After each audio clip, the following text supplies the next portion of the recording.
After 5,000 years of silence, King Solomon's tomb finally revealed its secrets, and what archaeologists found inside will change everything you thought you knew about ancient history. Dr. Emily Carter had spent 12 years chasing what everyone called an impossible dream. While other archaeologists searched for pottery shards and broken walls, she hunted for the tomb of King Solomon himself. Her colleagues laughed behind her back, calling her research a waste of time. They said Solomon was just a legend, a story told around campfires. They were about to be proven spectacularly wrong. The obsession began during her graduate studies at Cambridge, when Carter discovered inconsistencies in mainstream archaeological theories about the First Temple period. Traditional scholars claimed Solomon's kingdom was greatly exaggerated, that the biblical accounts were mythical rather than historical. But Carter noticed patterns in ancient texts from neighboring civilizations. Egyptian, Assyrian and Phoenician records that mentioned a powerful king in Jerusalem, whose wisdom and wealth were legendary throughout the known world. The breakthrough came from an unexpected place. Hidden in dusty government archives, Carter discovered ancient tax records, written on crumbling papyrus. These boring documents held an incredible secret. They showed money flowing to one specific area in the Jerusalem hills for hundreds of years. Local people had been paying taxes to protect something sacred in that exact spot. The records, written in ancient Aramaic and Hebrew, told the story of the guardians of the sacred mountain. For over 20 generations, local families had maintained a secret covenant to protect what they called the resting place of the wise king. They collected taxes from surrounding villages, used the money to hire guards, and maintained strict secrecy about the location's true significance. Carter spent months cross-referencing these records with geological surveys, ancient maps and satellite imagery. The protected area corresponded to a seemingly unremarkable hill called Givat HaMelech, King's Hill by locals. For centuries, shepherds had avoided grazing their flocks there, claiming the ground was cursed. Getting money for the dig proved almost impossible. University after university slammed their doors in her face. Department heads called her crazy. Review boards rejected her proposals without even reading them. The few who did read her research dismissed it as archaeological fantasy, and biblical archaeology run amok. Carter's savings dwindled as she traveled from conference to conference, presenting her research to increasingly skeptical audiences. Her marriage collapsed under the strain. Her husband couldn't understand her obsession with chasing ghosts in the desert. Retired archaeologist Robert Hughes had 40 years of experience digging in the Middle East. More importantly, he believed in Carter's research. "I've spent my entire career being wrong about what's possible," Hughes told Carter during their first meeting. "Your research is either completely brilliant or completely insane. Either way, I want to be part of it." Hughes brought more than just experience to the partnership.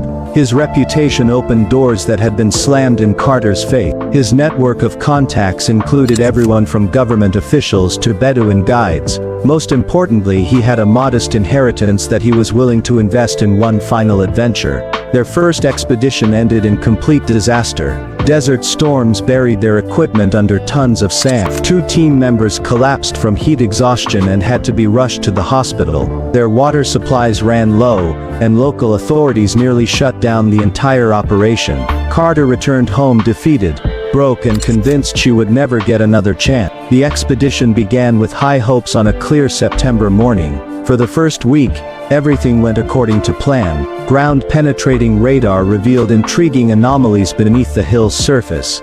Geometric patterns that suggested human construction rather than natural rock formation. Then the weather turned vicious. Sand-laden winds reaching hurricane force destroyed their communication equipment and buried their excavation sites. The final blow came when their water purification system failed. With team members already suffering from heat exhaustion, Carter made the painful decision to abandon the expedition. Hughes refused to quit. He spent 6 months raising money from private donors and convinced Carter to try again. This time they used satellite technology to scan the ground before digging. The images revealed something incredible. Buried beneath centuries of sand and rock were geometric patterns that could only have been made by human hand. The satellite images revealed a complex underground structure covering an area larger than a football field. Multiple chambers connected by passages formed an intricate maze beneath the hill. Most remarkably, the construction showed signs of deliberate camouflage. The builders had gone to extraordinary lengths to hide their work from surface detection. Everything changed during their fourth week when a massive storm hit the camp. Rain poured down in torrents, something that rarely happens in the desert. As Carter and Hughes sat in their tent listening to thunder crash overhead, they noticed something strange. The rainwater wasn't flowing normally. Instead of spreading evenly across the ground, it was disappearing into what looked like solid rock. When the storm ended, they investigated the mysterious drainage. Using ground radar equipment, they discovered the truth that would make history. Beneath their feet lay a vast network of underground chambers and tunnels. This wasn't just a simple grave. This was an entire complex built to house the remains of a king. Accessing the underground structure proved more dangerous than anyone expected. Their first attempt to break through the surface triggered ancient security systems that had been waiting 5,000 years to activate. Stones came crashing down from hidden compartments, nearly crushing one of the workers. The tomb's builders had designed deadly traps to keep intruders away from their king's treasures. The security systems revealed engineering genius that rivaled modern technology. Motion-activated stone falls, pressure-sensitive floor traps, and false passages designed to confuse grave robbers created a maze of deadly obstacles. The ancient architects had studied human psychology, creating traps that exploited natural tendencies and predictable behavior patterns. Hughes realized they were dealing with engineering genius that rivaled modern security systems. The ancient builders had created mathematical puzzles that had to be solved in exactly the right order. Each stone door required pressure applied at specific points corresponding to important dates in Solomon's life. One mistake would seal the tomb forever. It took 3 months of careful study to crack the ancient code. The entrance system operated on a calendar based on lunar cycles and religious festivals. The breakthrough came when Hughes realized that the locks weren't just mathematical puzzles, they were biographical tests. Each door required knowledge of specific events from Solomon's reign. The moment of truth arrived on a cold December morning. Carter's hands trembled as she prepared to activate the final mechanism. The entire team held their breath as ancient gears began moving for the first time in 5 millennia. Slowly the massive stone door shifted, releasing air that carried scents of spices and precious oils. The final door was a masterpiece of ancient engineering. Carved from a single block of limestone weighing over 20 tons, it moved on bronze bearings so precisely crafted that the door swung open with barely any effort despite its enormous weight. What they found inside left everyone speechless. The tomb wasn't a single room but a palace of interconnected chambers, each more magnificent than the last. Gold covered every surface, reflecting light like captured sunfire. Precious stones embedded in the walls created patterns that seemed to move and dance. The preservation was perfect, as if the tomb had been sealed yesterday. The entrance chamber served as a reception hall worthy of a living king. Walls were covered with gold leaf so pure it had suffered no tarnishing over the millennia. Precious stones formed intricate mosaics, depicting scenes from Solomon's reign, his meeting with the Queen of Sheba, the construction of the temple, his famous judgment between 2 women claiming the same child. The central chamber housed Solomon's golden throne, exactly matching descriptions from ancient texts. 12 golden lions guarded 6 steps leading to the royal seat. Each lion represented one of Israel's 12 tribes, crafted with details so fine they seemed ready to spring to life. The throne itself showed the impression of its last occupant, preserved by the tomb's perfect conditions. The throne was more than just a seat of power, it was a masterpiece of symbolic art. Hidden mechanisms allowed it to rotate, giving the king different perspectives of his throne. Acoustic properties amplified the occupant's voice while muffling sounds from the surrounding area. The ancient engineers had created the world's first high-tech command center. The personal items proved even more incredible than the golden jewel. Solomon's royal seal ring lay on a small table, its surface bearing the six-pointed star that would become famous throughout history. Nearby scrolls contained the king's private thoughts written in his own handwriting. The personal chambers revealed a human side of the legendary king. Solomon's private diary chronicled his struggles with the responsibilities of rulership.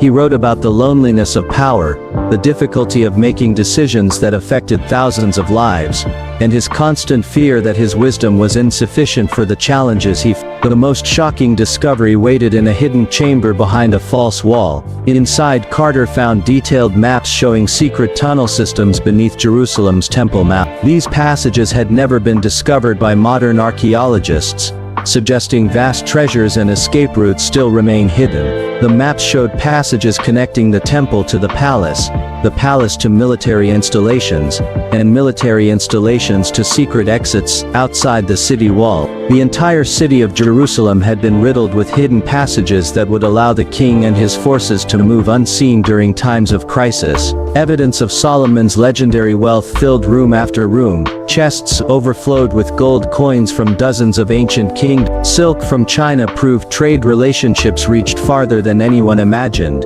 Ivory from Africa and spices from India confirmed biblical accounts of the king's international connections. The trade goods revealed a commercial network that anticipated the Silk Road by centuries. Chinese porcelain showed that Solomon's merchants had established regular trade routes to the Far East. South American artifacts suggested contact with civilizations across the Atlantic Ocean. Perhaps most intriguing were artifacts suggesting advanced technology that shouldn't have existed in ancient times. A bronze mechanical device with intricate gears appeared to calculate astronomical movements with incredible precision. Chemical analysis of mysterious substances found in sealed containers revealed compounds unknown to modern science. The mechanical device was the most puzzling discovery. X-ray analysis revealed internal mechanisms of extraordinary complexity. Gears within gears calculated not just the movements of sun and moon but the positions of planets visible to the naked eye. The tomb also contained Solomon's private library,